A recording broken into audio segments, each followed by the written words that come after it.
ladies and gentlemen, we're back from break. Again, I'm Aaron Dykes sitting in. Alex is going to be back on Monday. But we want to take you now to a special fluoride report we've put together just for this episode of the Infowars Nightly News. And the several segments, you're going to see them coming up. Now, the first one is hidden footage never before seen from the Austin water treatment plant where they add the fluoride after the filtration process. I went on this tour, and we also sat through a lecture along with some of the fluoride action people from here in the area.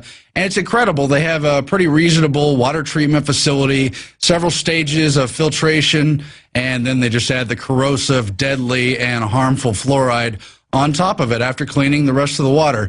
It's shameful, but we're going to take you now to that report so you can see for yourself what really goes on to your water.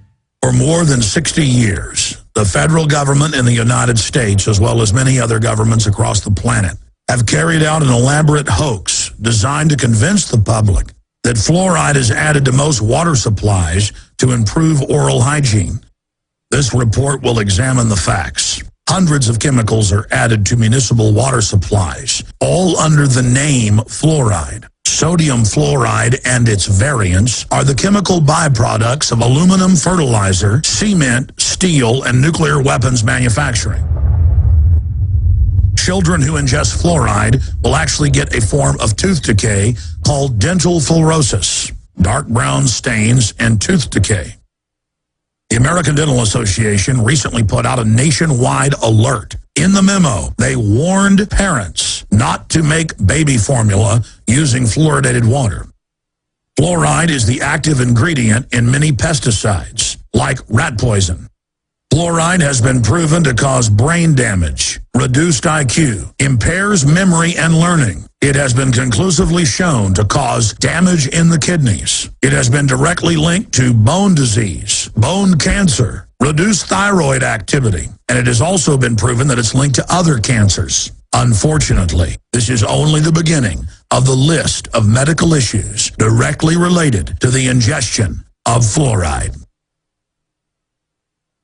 After years of attempting to get the city of Austin to allow our crew in to show the deadly poison-filled fluoride tanks, we were finally allowed to. But the tour guide at the water treatment plant told us that it was their policy that we not shoot video. Well, it's our policy to show the people of Central Texas and the world who are being forcibly fluoridated to see the truth. It is our policy to resist tyranny. So here's the footage. Okay, that's what it is. So storage tanks are in that building. So there's tank 2 and tank 1.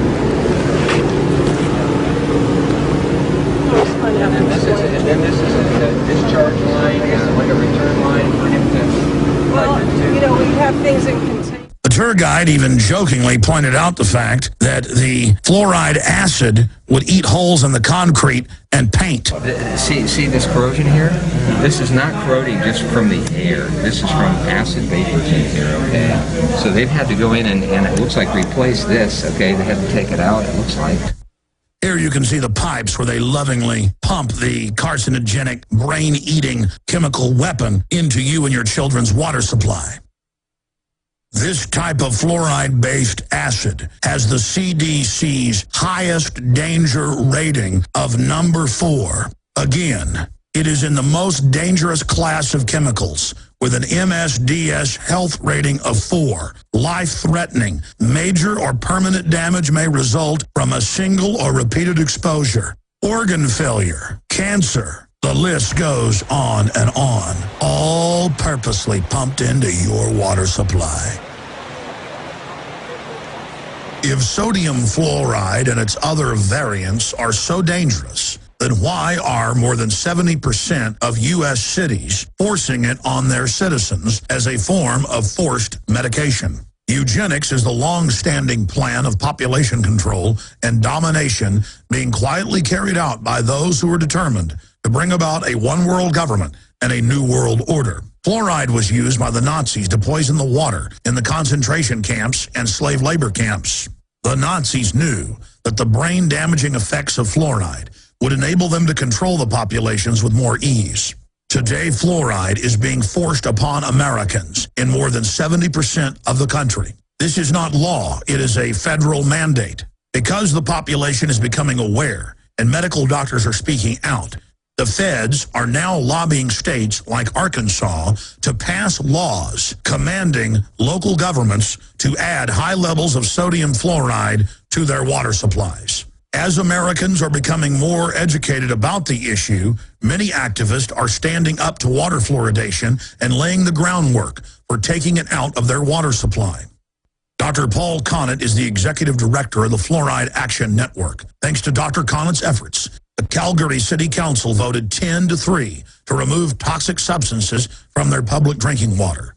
A few days ago, it was finalized that Calgary in Alberta, that's 1.1 million people, are now going to be fluoride-free. Now many other cities in the U.S. and across the world are following suit.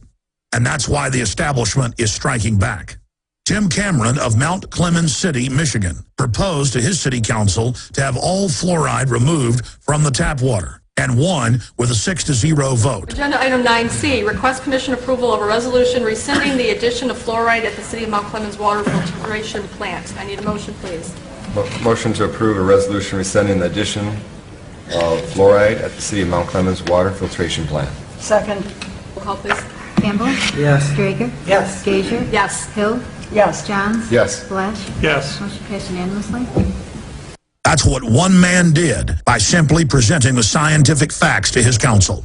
State Representative Dr. Joe Hensley of Tennessee sent letters to every district in his state urging them to stop adding fluoride to the drinking water, and has had very successful results. In future reports, we will document the fact that under the name fluoride, upwards of 300+ chemicals are legally added to your water supply. Americans are forced to drink a literal toxic waste stew that is left over from different industries who would have to pay to store the toxic waste. Instead, our cities, in some cases, pay millions of dollars a year for the poison. The good news is people all over the world, not just the United States, are waking up. Right here in Austin, we're seeing more and more restaurants advertising that they have fluoride-free, healthy, clean, filtered water. Our reporter, Darren McBreen, traveled to one of these restaurants to talk to the owner. Darren McBreen.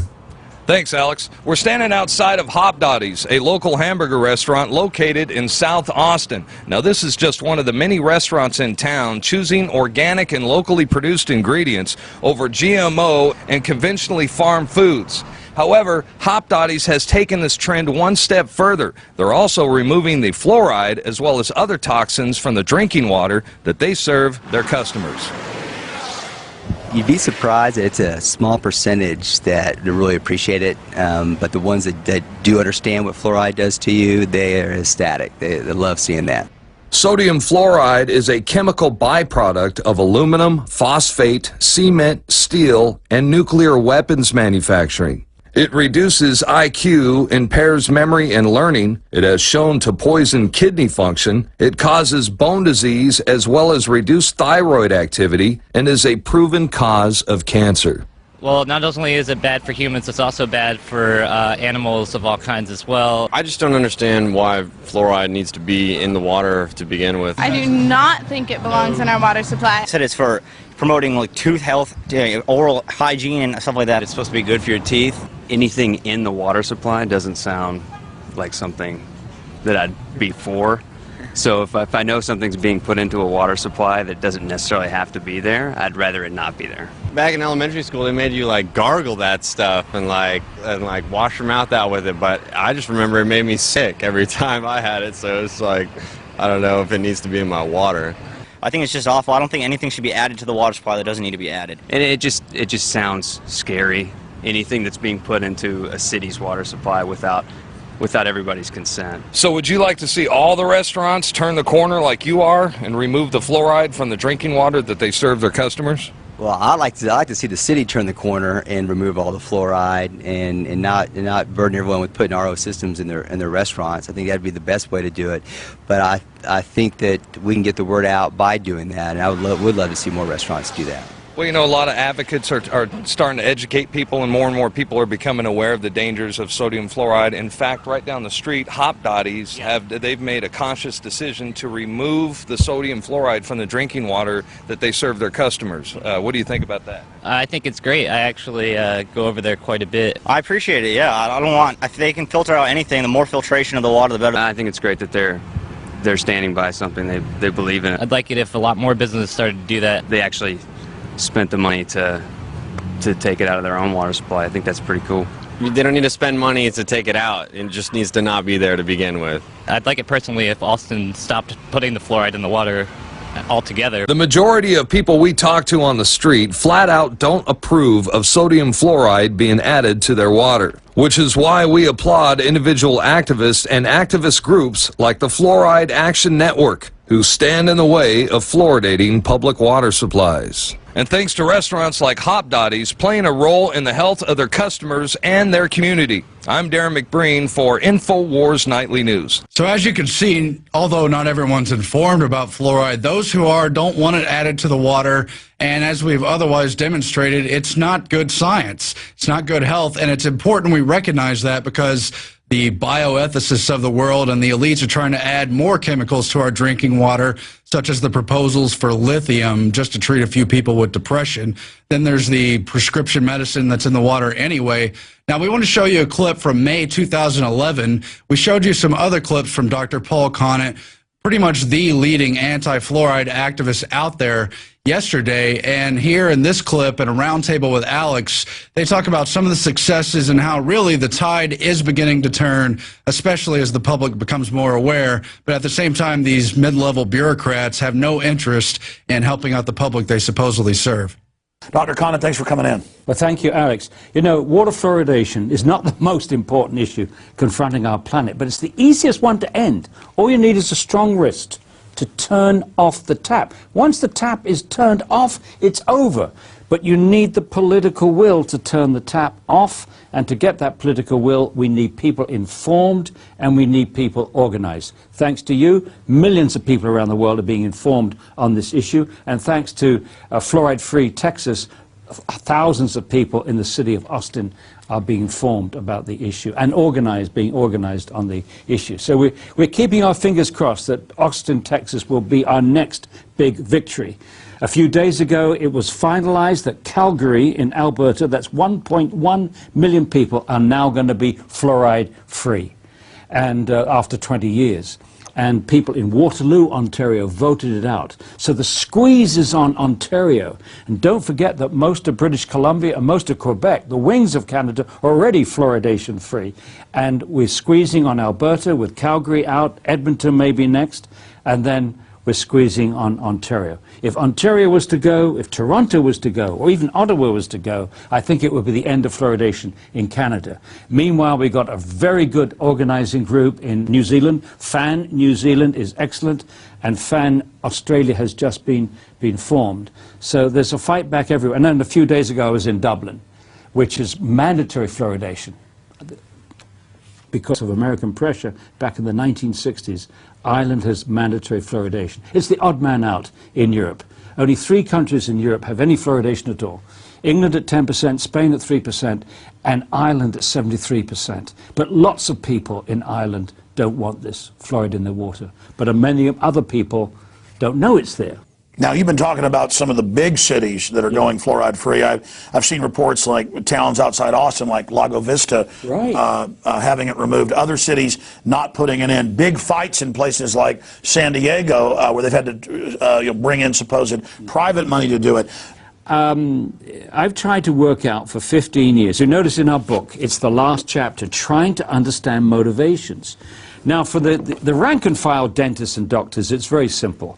They're too busy treating patients to read the literature. Most of them don't. You've got a wonderful guy in Austin, Griffin Cole. He's a dentist. He has read the literature, and he's very much opposed to it. Very important man, Griffin Cole. But most dentists and doctors don't have time to read the literature. We do, of course, 3 professors here, retired professors at that. Then you've got the people in the middle of the bureaucracy, basically, they are trained not to question policy. Policy is determined in Washington or in the state. It's like the military. They follow orders. They follow orders, literally. And the CDC, remember, is in uniform. It's a uniform branch of the Department of Health and Human Services, CDC. They're in uniform. Surgeon General. As you say, it's a chain of command.